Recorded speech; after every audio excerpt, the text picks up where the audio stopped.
Martin Luther King Jr. came to Birmingham in 1963 to a place he called the most racially segregated city in the United States. To dramatize this blatant injustice and to demand that the federal government not put a cent in this city unless it decides to face the realities of desegregation. King and other civil rights leaders launched a campaign pressing the city to abolish laws that kept blacks and whites separated in schools, restaurants, and other public places.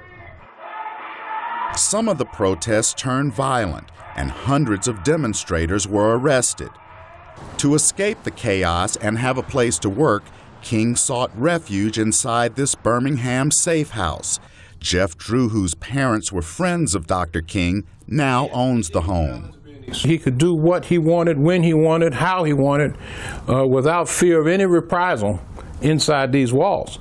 And so it gave him the sanctuary to pray and think and write. This neighborhood was anything but quiet 50 years ago, as there were numerous racially motivated bombings at homes here, giving this community the nickname Dynamite Hill. This room is protected by that big wall out front to stop the bullets and stuff from coming in here. Drew says King stayed at the house 20 times during the Birmingham campaign. He slept in this bedroom and during the day met with civil rights leaders to map out strategy and negotiate a settlement with white business owners. Right here is where the end of the Birmingham business boycott was negotiated.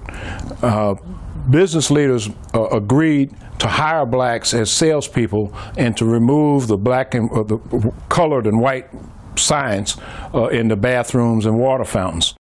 Drew also remembers listening to a tense telephone conversation between King and President John Kennedy when King demanded that the federal government stop the violence. But his side of the conversation went like this. We want the entire country to know that your administration supports racial inequality here in Birmingham and brutality as well. And so we're going to continue the demonstrations. And he hung the phone up, slammed the phone down. The next morning, Drew says federal troops dispatched by the president set up a command post outside the home and tensions eased.